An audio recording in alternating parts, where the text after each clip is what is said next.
Adventures in Missions is an organization that focuses on missions through adventures.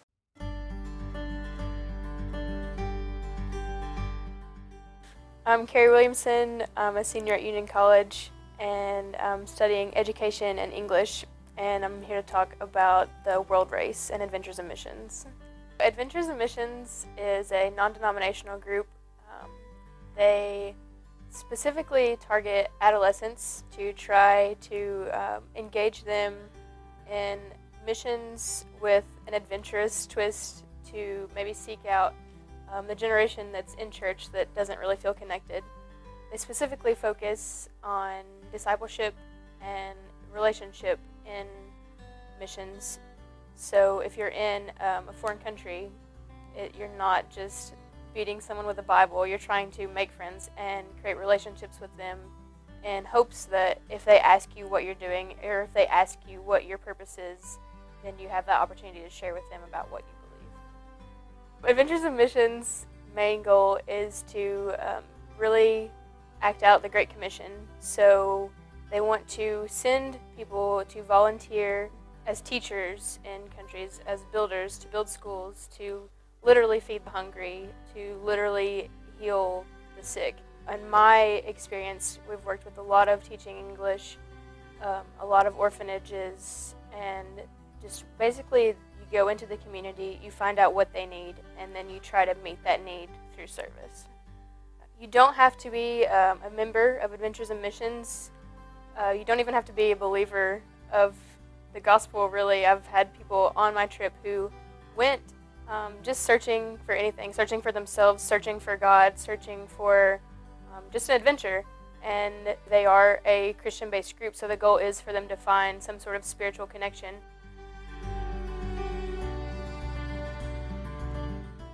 The trip I went on was called the World Race. It's a trip to 11 different countries in 11 months. So you spend a month in each country. And the main idea is relationships and discipleship. My specific trip was China, Thailand, Cambodia, Malaysia, Japan, Serbia, Albania, Bulgaria, Romania, Swaziland, and South Africa. We went into each of those communities, worked with already established groups to try to help them make a lasting impact, in the sense that although we're only there for a month, we want to be able to help them create something that will be lasting after we leave. My favorite month in general was Cambodia. We worked with a local pastor who also ran an English school for the kids who could not afford to go to private school in Cambodia. We taught from ages from about 7 to maybe 12. And one little boy in particular, his name was Palion. He was there at our house at 5 a.m. regularly every morning. We were all inside our mosquito nets because of malaria. So he would come into the house and would lean into our mosquito nets and whisper, "Carrie, can you play?" And he wanted us to wake up and go play with him. So we taught there, but his story in particular was one that impacted me the most. He was actually a child of rape. So his mom doesn't have a ton to do with him. He obviously doesn't know who his father is. So for a lot of people in that situation, they end up in the sex trade. So he comes there to get an education, to try to learn some different English skills, particularly to help him be able to have a better future.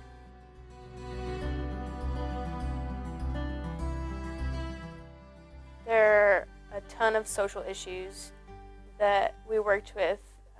The education system in particular is important to me because I am an education major, so that's something that I'm passionate about. In Swaziland, we worked in an orphanage there called El Shaddai, and one student just simply forgot her homework, and her teacher beat her so bad that she couldn't go back to school for weeks. She had to recover for that long.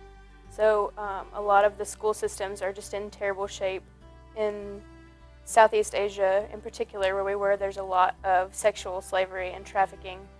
Many teams worked in the bars in the red light district to go and to meet the women who were selling themselves in prostitution and to just offer them a way out especially in places where if you can't afford to take care of your child, they're either going to have to go live in an orphanage or be abandoned. There's a lot of street kids, a lot of street ministries where their parents don't really care, they can't take care of them, so they just run away and spend their lives on the streets, hooked on drugs, some pickpocketing, some begging. The standard of living in a lot of the countries we were in was much simpler.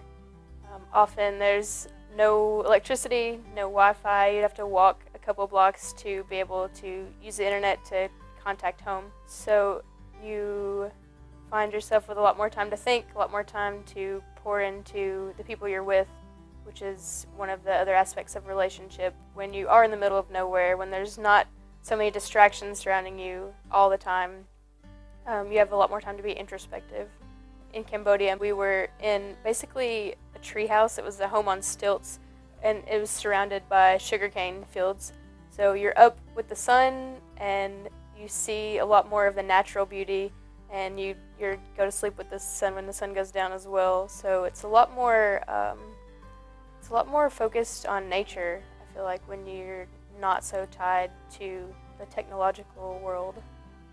The hardest part about the trip in general is saying goodbye at the end of every month. I still think about so many of the people that I met, and I'm still friends with a lot of them through the internet. There were a lot of tearful goodbyes, but a lot of joy knowing that even though we were only there for a month, we made that close of relationships for it to be that hard to leave. One of the major takeaways from my experience is definitely a global view and just understanding more of different cultures and understanding that the American lifestyle is not the only way to live, that there are other options. You can live a very fulfilled life in a land that's considered third world. There's more than one way to find joy, and it's not always the way that we expect in America.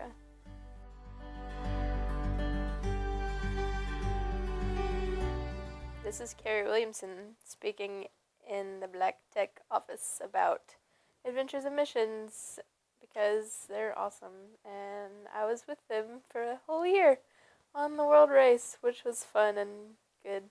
I'm cheating. Cheating! Forgot where I was going with that thought. Get that out of my life. The world race, the name comes from obviously just... Yeah, no, I got nothing there. I was going to try to run with it, but